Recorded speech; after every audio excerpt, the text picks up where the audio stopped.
โอเคพร้อมเนาะภาพพร้อมเสียงพร้อมแจ้งอยู่บ่ว่าแก้วได้อยู่เนาะโอเคนะครับ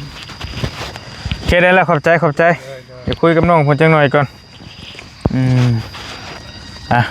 โอเคสบายดีเด้อพี่น้องเด้อสบายดีกับช่องพ่อน้องยุริชาแนลพี่น้องทักทายสบายดีกันตอนสีแรงๆบอลี่มานั่งอยู่ข้างตะกร้านี่กับทางน้องเมนเพิ่นพี่น้องเนาะน้องเมนพี่น้องหลายคนอาจจะยังบ่ทันฮู้จักปานใดเนาะอาจจะฮู้จักในนามของน้องฟ้าน้องงาพุทธฮู้จักหลายก่อนเพราะว่าน้องเมนนี่ก็บอลี่เองนี่ก็ยังบ่ทันได้คุยน้ำน้องเพิ่นแบบส่วนโตจักชื่อนะคืออันนี้นั่นเป็นน้องชายของน้องฟ้าหรือว่าน้องอุ๋งอิงที่เขาเอิ้นกันนั่นแหละพี่น้องชายคนเดียวของน้องเพิ่นก็ชำว่าเป็นเด็กกำพร้ากำลังเป็นบ่าวแหละพ่อแม่หันปะกันแยกทางกันแต่วันนี้น้องเพิ่นก็มาอาศัยอยู่น้ำป้ามากับเอื้อยมาอยู่น้ำป้าน้ำลุงหั่นนะว่าซั่นซะมื้อนี้ก็บ่ได้มีโอกาสก็เลยสิมานั่งลมน้ำน้องเพิ่นสักเล็กสักน้อยก่อนช่วงค่ำๆพี่น้องคุยน้ำน้องเพิ่นว่าการใช้ชีวิตแต่ละมื้อเป็นแนวใดจังใดอยู่กินแนวใดนะมีความทุกข์ความลำบากอย่างแน่จังใดมื้อนี้แหละเฮาสบายดีแล้วพี่นี่เนาะ โอเคเจ้าชื่อแนวใดน้องถามใหม่เฒ่าแม่นเนาะเฒ่าแม่นอายุจักปีนี้13กำลังจะ13ย่างเขา14ปีพี่น้องเจ้าเฮียนอยู่บ่แต่ก่อนเฮียนเฮาใส่ครับป .5 จบป .5 บ่รู้ว่าขึ้นป .5 แล้วจังออกกำลังสิเสิงขึ้นมาป .5 นี่จบแล้วจะกำลังสิกระโดดขึ้นไปม.นะแล้วออกบัดนี้เฮียนอยู่ไสตอนนั้นเนาะทงนามีทางไหนดิบุรีคำไส้โอ้บ้านไผอยู่ผู้บ้านพ่อเจ้าเอาอยู่บุรีคำไส้ผู้ทงนามีอ้ายก็ว่าคุ้นๆอยู่เด้พี่น้องเอ้ยเหมือนมองเขาจะปลูกมังนัดได้หลายบ่แถวนั้นมังนัดจากเฮาลืมแล้วบ่ได้ไปคือบ่แต่ยังนั้นเพราะว่าแต่ก่อนบอลี่ก็บ่เตียงหันไปรับมังนัดมักนี่มาขายไปรับมาแต่พุ่นแหละพี่น้องมาขายอยู่บ้านเฮาแต่ก่อนไปรับมาขายช่วงรถคันก่อนพุ่นหรอกแต่ยังบ่ทันเฮ็ด YouTube ปุ๊บจะไปแก้มาจนอีหลากอีเรือมาพี่น้องมาขายอยู่บ้านเฮาเที่ยวไปมันก็โอ้ยจากสวรรค์นี่มันก็พอแฮงอยู่เด้พี่น้องเอ้ยจากสวรรค์ไปพุ่นก็200เป็น200กิโลกว่ากิโลผมว่าแล้ววันนี้แหละเป็นหยังเจ้าจังออกครับมาพี่ก่อนมาพี่บ่ได้เฮ็ดเลย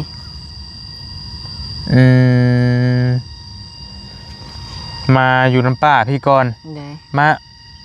พ่อแม่ป้ากันแล้วบ่ตอนนั้นจังได้มาเลย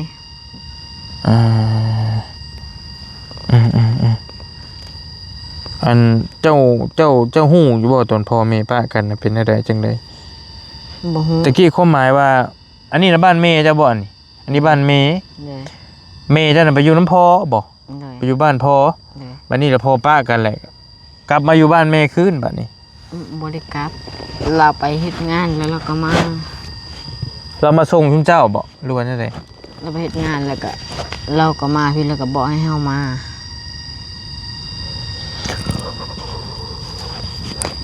อ้ายบ่ค่อยเข้าใจปานใดแต่ทีนี้แม่อยู่ไทยเนาะแล้วแม่มาพี่ก่อนแล้วเฮาตอนทีนี้แล้วเฮาก็ไปอยู่พุ่นแล้วแม่เฮาก็บอกให้เฮามาบ้านนี้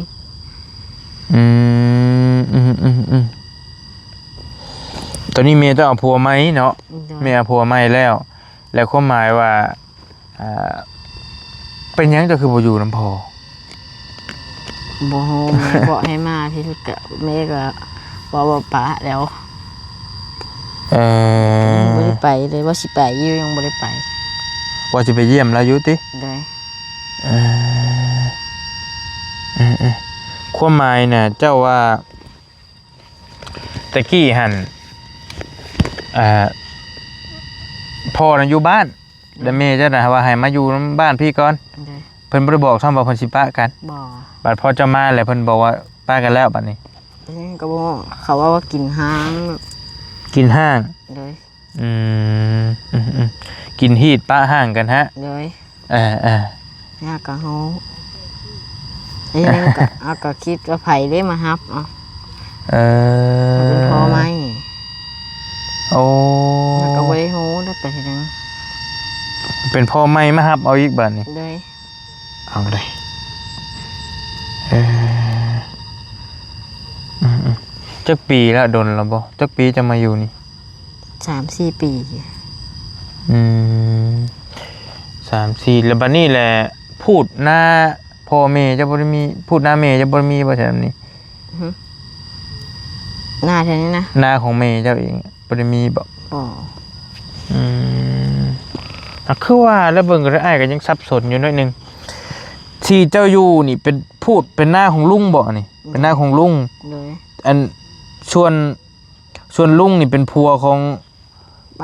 ป้าแล้วบัดนี้ผู้ป้านั่นเป็นหยังก็แม่เจ้าเป็นเอื้อยหรือน้อง เอ้ย เป็นเอื้อยแท้ๆนี้ จักเอ้ยจักน้องก็บ่ แต่ว่าพี่น้องแท้ๆกันแม่นบ่ เลย อันแม่น้องงานี่ได้พี่น้องเป็นว่าไงอันนี้ก็เป็นพูดของผัวแล้วนะเป็นผัวของป้าเจ้าผู้หูหนวกอ่ะเนาะ เลย โอเคบ่รีบ้านแม่เจ้าอยู่ไสบัดนี้เนาะ อยู่นี่ อยู่นี่ เลย แล้วเราบ่มีหน้าแม่นบ่เราบ่ได้มีพูดหน้าบ่ จักก็หายังบ่ฮู้ถ้าเราปั่นจักยังบ่ก็บ่ฮู้ แต่ว่าเฮือนน่ะบ่ได้มีแม่นบ่ครับมีแต่เฮือนโกเฮือนเข้าอยู่ปัจจุบันนี่แม่นบ่ เลย อันเฮือนที่ชุมเจ้าอยู่นี่เป็นเฮือนของแม่เฒ่าแต่เดิมบ่ เลย เป็นแม่เฒ่าพ่อเฒ่านะ เลย พี่น้องเอ้ยเป็นเฮือนร่วมอยู่กันบ่ได้ไล่ประมาณ10ปลายคนพุ่นแหละเพิ่นอยู่ร่วมกันโฮมๆกันนะก็ถือว่าอยู่หลายกันพอสมควรเจ้าพี่น้องแล้ววันนี้แหละก็เจ้าก็ใช้ชีวิตอยู่นี่ 3-4 ปีแล้วก็เป็นได้หำกับพ่ออยู่บ่อยู่นี่ก็ได้ เลย ธรรมดาที่บ่ได้ขัดสนหยังที่ธรรมดาอยู่เนาะพออยู่ก็หมองอยู่หมองนอนก็นอนเบียดกันอยู่ร่วมกันหั่นแหละพี่น้องเอ้ยมันขาดมันเคินยังจะสลับส่วนโตวเจ้าของเจ้าเองนี่แนวเจ้าอยากได้อยากใช้อยากซอยแต่มันบ่ค่อยมีหั้นนะ บ่จักได้ บ่ได้ แต่เฮือน อยากได้แต่เฮือนอยู่ซื่อ เลย ก็เว้าง่ายๆอยู่ซะอยากได้แต่เฮือนอยู่เนาะ เลย แนวอื่นก็บ่ทันว่าคือไอ้เห็นโทรศัพท์เจ้าโทรศัพท์แตกๆน่ะบ่ได้อยากได้บ่ลิ้นไปก่อน อยากได้ดินอยู่อยากได้เฮือนอยู่ เลย พี่น้องเอ้ยมันอยู่หั่นมันเป็นได้มันอยู่เฮือนป่า บ่เป็นหยังคัก คักอยู่ เลยยามฝนตกมันบ่คัก เว้าแบบไรเดียงสาฝนตกแล้วมันเปียกติห่ำ เลย พัดลมมีอยู่บ่หั่นน่ะ มีอยู่ มีจักโตเจ้าได้พัดอยู่บ่ เลย อ้ายขึ้นไปเมื่อนั้นคือบ่เห็นเฮาพัดลม อยู่ไหน โอเคก็นอนเบียดกันแต่ว่ามันอยู่กับม่วนไปอีกหลายคนเนาะ เลย มันหลายคนอยู่นำกันแซวพี่น้องนั่นแหละอยู่คุกคีกันในอย่างกันพี่น้องแต่ว่ากรณีว่าทางน้องเพิ่นนี่ก็ยังบ่ทันมีครอบครัวนะแต่ว่าถ้าเฮามีครอบครัวมีหยังก็แล้วเฮาสิรู้สึกว่าอยากแยกอยากออกอยากอยู่เฮือนอยู่ซ่านเฮาเองพุทธยังเป็นวัยรุ่นอยู่ก็อยู่ซะอยู่ไสก็อยู่ไปนั่นแหละแล้วเฮือนก็เฮือนเก่าๆหั่นแหละคือพี่น้องเห็นนั่นแหละพี่น้องเฮือนน้องเพิ่นก็ภาษาลาวอหย่างนี้จะเป็นมาแล้ว เลย บวกเลขลบเลขกันได้อยู่เนาะ เลย พอได้สิอ่านได้เขียนออกนะว่าอะไรกันจบป .5 เลยเด้พี่น้องช่วงนั้นพ่อแม่อยู่ร่วมกัน เลย เพิ่นก็ส่งเจ้าเฮียน เลย เงินทองเพิ่นก็เอาให้ได้มือเท่าไรมือไปโรงเรียนครับ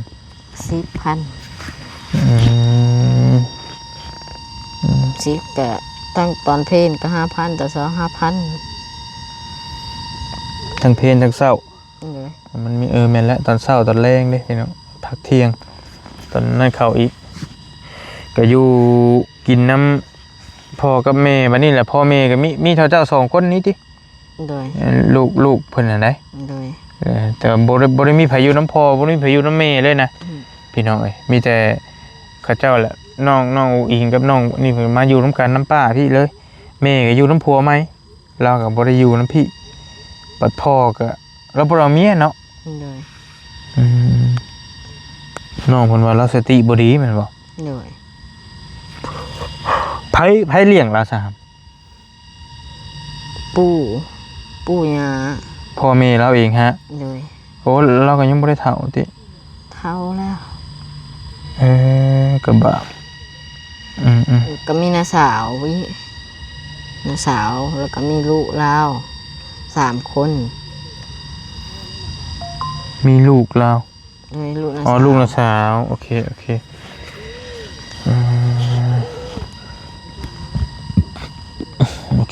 พี่น้อยพอสติบดีแล้วเมย์ไปเอาผัวไหมบัดนี้ละเราก็ยังบ่ได้ผัวน้ำกันยังบ่ได้ลูกน้ำกันหั่นนะไอ้ว่าผิดยังบ่ทันได้เนาะ โดย เพิ่นสิบ่เอาบ่หรือแนวใดเนาะเฒ่าแล้วบ่ฮึเมย์เจ้า 30 บริษ โอ้บ่ทันเฒ่าสาขาซ้ำนะก็เม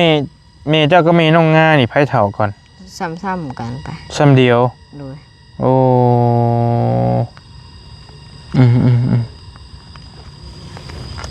ก็บ่เฒ่าคันว่านั่นน่ะเป็นว่าคันว่าไปอยู่ในเมืองในนาแท้ก็มันแฮงสิคือคนหนุ่มคนน้อยไปนะเฮาผิวพรรณเฮาดีนี่อยู่บ้านนอกของนาเฮาก็คือฮู้หั่นแหละพี่น้องถึกแดดถึกฝนมันก็แห้งเหี่ยวไปห่างกายก็เพิ่นอยู่ไสตอนนี้เป็นเฮ็ดเวียกอยู่ไส ไทย อยู่ไทย โดย อยู่เขตใดเจ้าจักบ่ โอ้แต่เฮ็ดไว้สวนทุเรียน ฮู้แต่ว่าเฮ็ดอยู่สวนทุเรียน โดย สวนทุเรียนนี่ได้ยินแว่วๆว่ามันอย่างน้อยก็คือว่าส่วนหลายก็อยู่ภาคใต้พุ่นแหละพี่น้องจันทบุรีบ่อีหยังบ่สระแก้วบ่ส่วนหลายนะได้ยินก็บ่ค่อยฮู้ปานใดอยู่ภาคใต้ของประเทศไทยพุ่นแหละทั้งกัมพูชาเยื้องๆทั้งพุ่นแหละเพิ่นก็ส่งเงินมาให้ชุมเจ้าอยู่บ่ โดย ก็ส่งมาอยู่ติ ต้องมากระเทละพัน เทื่อละพันแต่ไอ้ถามน้องงาวันนี่เราคือว่าบ่ได้ส่งแล้วอะ เดี๋ยวนี้บ่ได้ส่งแต่ดนเลย ส่งแต่หึงล่ะ โดย บัดสมมุติว่าเงินชุมเจ้าใช้แต่ละมื้อได้ซะบัดนี้ครับ บ่มี คันว่าป้าเอาให้ก็จังได้ใช้ไป โดย ป้าเพิ่นบ่ให้น่ะก็แล้ว โดย แล้วเราสิหาใช้เนาะป้าลุงก็ได้เพิ่นก็พอเพิ่น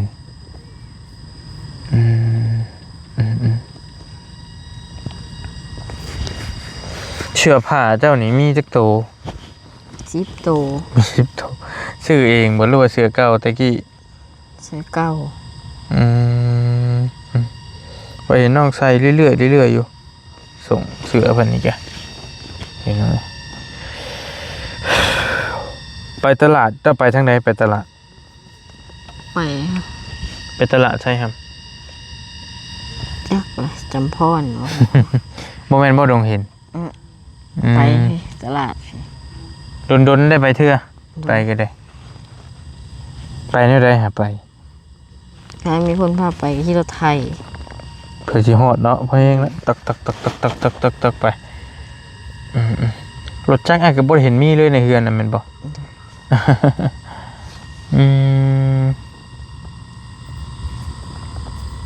แต่คันคือความคิดของน้องนั้นเลือกได้ฮะน้องอยากเลือกอยู่พี่แล้วที่อยู่บ้านพี่แล้วที่ครับ เลย มีเงินมีทองก็เฮ็ดเรือนเฮ็ดชานปลูกเรือนชานอยู่พี่เนาะ เลย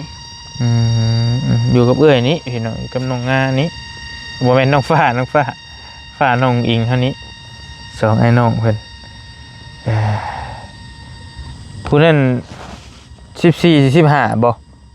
เจ้า 55แล้วเขาก็14 ห่างกันปีเดียว เลย แล้วก็นอนน้ำกันอีกนะพี่น้องน้องคนเรานอนร่วมกันน้องงาน้องฟ้าน้องเมียนนี่เท่าเมียนไม่ชื่อเดียวนี่บ่ เลย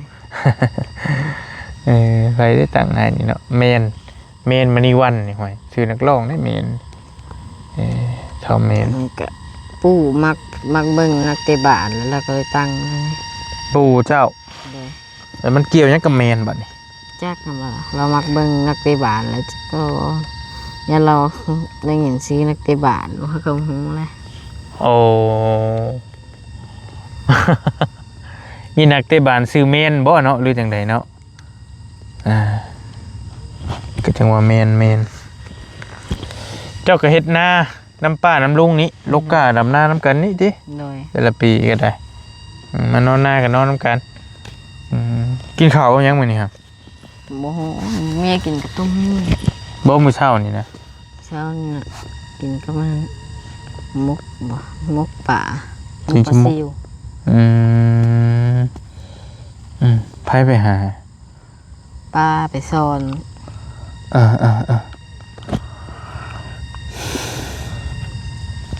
แล้วก็ยามหันกับเจ้ากับการกบการเขียนหาน้ำไม้น้ำมันนี่แหละน้ำหัวน้ำห้องนี่แหละบอกขายติแต่บ่แม่นกินมากินหั่นนะขายอยู่บ่ ยังไม่ได้ขายครับดองพวกยามมันดำหน้าแล้วพวกเกี่ยวข้าวแล้วเฮ็ดเอาเฮ็ดดองไปขาย เฮ็ดดอง โดย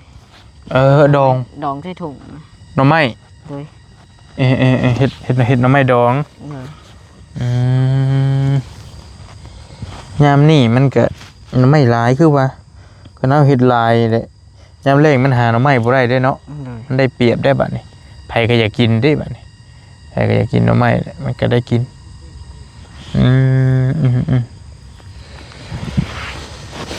กินฮอดพ่อหรือกินฮอดแม่ตอนนี้ ทั้งสอง กินฮอดเบิดทั้งสอง โดย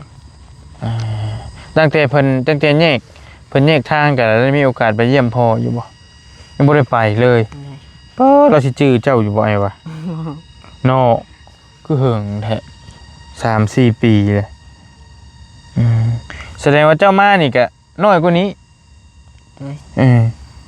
มานี่ก็นี่น้อยนะพังว่านี่พี่น้องสิซ้ำใดเด้เบิ่งกันเด้อเจ้าว่าซ้ำน้องผู้ย่างมาเอาขนมนำไปอ่ะสิใหญ่กว่าหันอยู่ติเนาะ กว่า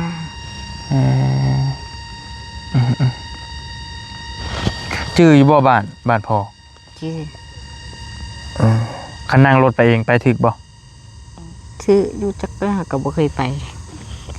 เคยแต่เป็นปู่พาไป คันสมมุติว่าอ้ายพาไปนี่จื้ออยู่ติ ชื่อ จุดนั้นจุดนี้สิไปบ่เนาะ ชื่อเมื่อทางไปเพิ่น แต่พ่อจื้อเจ้าบ่ บ่ฮู้ เพิ่นบ่ได้ถึงขั้นล่ามโซ่ล่ามหยังติครับเป็นบ้าแบบใดคันสมมุติมันบ้ามันก็มีหลายแบบหลายระดับหลายขนาดบ้าแบบ โร ใด คซึมเศร้าเนี่ยเรามักไปฟังเพลง ห่วยมักฟังเพลงเศร้าแล้วอินไปน้ำมันเลยบัดนี้ เลย เศร้าไปน้ำเพลงว่าเด้อ ยึดตอนเฮาอยู่นั่นเราก็มักเอาโทรศัพท์เฮาไปเปิดเพลง ห่วยฟังเพลงหลายบ่ดีเด้พี่น้องเนาะ จนเศร้าจนเป็นโรคซึมเศร้าเลย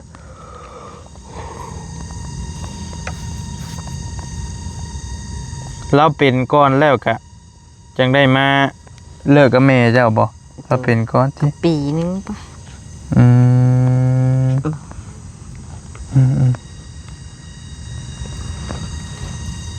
ในปะได้ห่างกันพี่น้อง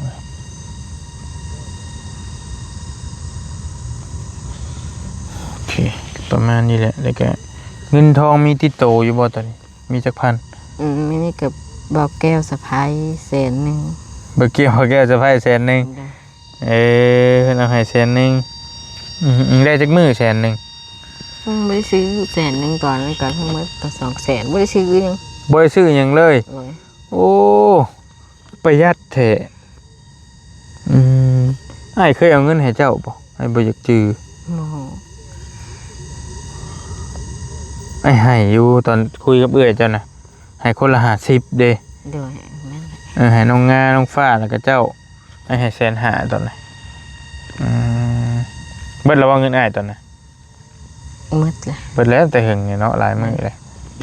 อืมชวนหลายเจ้าซื้อหยังกันซื้อครับ ที่ขนมน่ากิน ซื้อบัตรเติมเงินติ เลยยุ่งหลาย ยุงลายได้เริ่มมาแล้วนี่เห็นชัดเจนเลยยุ่งบางอย่างบางแง่นี่เลยโอเคคุยกันพ่อสมควรพ่อหอมปากหอมคอพี่น้องขับรถขับล่างเป็นบ่เจ้า บ่เคยครับ รถจักรก็ขับบ่เป็นบ่ เลย เออโอเค มีแต่เอ้ยเคยครับบ่เคยครับ มีแต่เจ้า เลย แต่ว่านั่งฟ้าครับเป็นอยู่นะน้องฟ้าเป็นโอเคถ้ามีแต่อันนี้อ้ายเอาไว้ให้ติดโตเด้ออันนี้เงินอ้ายอีกนะหำเด้อขอบใจหลายๆบ่เป็นหยังก็อะไรเป็นเด็กดีเด้อหำเด้อเป็นคนดุคนมันนั่นแหละนั่นแหละก็พอนอนสอนง่ายนั่นแหละเบื้องนอกมันก็คือสิโอเคอยู่พอมีการศึกษามีระเบียบวินัยคักแน่อยู่เรียนฮอดจบมันป .5 เซ็งได้ที่ยังตะเกาคะแนนเจ้า เอาตอนนั้นเฮาสิ่งเฮาเห็นเฮาบ่ได้อ่านบ่เป็นตั้งแต่เฮาออกเห็นได้โทรศัพท์มาแล้วอ่านได้เว้ยเดี๋ยวอ่านนำโทรศัพท์นะ ช่วงเฮียนน่ะเฮียนอ่านบ่ค่อยเป็น ได้ที่โรยตลอด เอ้าสร้างว่า อ่านเป็นแล้วเห็นเขาเขียนอยู่ TikTok เบิ่งอ่านไปค่อยๆอ่านไปแล้วเป็นเชย โดย สร้างว่า แต่เราเห็นอ่านเด็กๆก็บ่เป็น บ่แตก โดย อ้าว ออกมาละเป็นเลยฮะ แบบนี้ก็มี งงอยู่ แบบนี้ก็มีแบบนี้มันก็บ่ต่างครับอ้ายก็เข้าใจอยู่ช่วงนั้นเบิ่งโทรทัศน์เด้เบิ่งโทรทัศน์ก็มีทีวีช่อง7ช่อง9ช่อง3บ่เบิ่งอยู่นาอยู่ให้อยู่นาซื่อแหละแต่ว่านามันใกล้บ้านนี่ต่อไฟออกไปแล้วก็มีโทรทัศน์เฮาก็มาเบิ่งไปการกบการเขียนมาแล้วก็มานอนเบิ่งตื่นเช้าก็เบิ่งวันเสาร์วันอาทิตย์มีหนังเลยแล้วมันมีภาษาไทยอยู่นะฮะมีเพลงเพิ่นเปิดเพลงตั๊กแตนบ่อย่างบ่แต่ก่อนมันสิมีหนังสือเด้ร้องแล้วก็มีภาษาไปนำแม่นบ่ครับภาษาไหลไปนำบ่นี่เบิ่งไปมาจนเป็นภาษาไทยคือของมื้อนี่แหละบ่ลีก็จนอ่านเป็น ก็เป็นน้ำเกมหั่นน่ะ ลิ้นเกมลิ้นฮันดินี่แน่ติ เลย ก็เป็นพี่น้องเอ้ยแต่ก็อ่านภาษาไทยบ่ได้อ่านได้ เกมไอ้แกลิ้นอยู่แต่กี้ลิ้นมันแต่มันบ่ได้มีภาษาเด้เกมงูเด้เกมโทรศัพท์ปุ่มนะ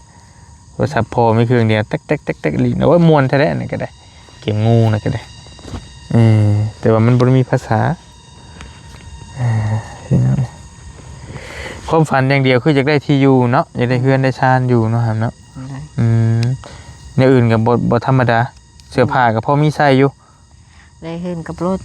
คันอยากได้หลายก็เอาขึ้นก่อนก็ได้ อยากได้อยากได้เฮือนกับรถจักร เลย แต่ว่าคันบ่อยากได้เฮงอีหลีเนี่ยอยากได้เฮือนอยู่เนาะพี่น้องรถก็บ่ได้มีจักคันเลยเด้เฮือนน้องเพิ่นก็ได้กระบะอยู่เฮ็ดจะได้ไปนั่นแล้วมันค่ำนะไอ้กับสิโคโตก่อนก็จังว่ากันอยู่ดีมีเฮงเด้อสบายดีพี่น้องไปจังว่ากันมือจะมาจากเบิ่งหาให้เบิ่งนี่แจ้งอยู่ไปโอเคบอลลี่ก็มาหาคุยน้ำน้องเมนเพิ่นเป็นครั้งแรกที่ได้คุยกันเพิ่นก็เป็นเด็กที่บ่จาดีนิสัยดีนะน้องหลาเพิ่นก็ได้แต่ก็หน้าตาก็ดีพร้อมผิวพรรณดีเนาะ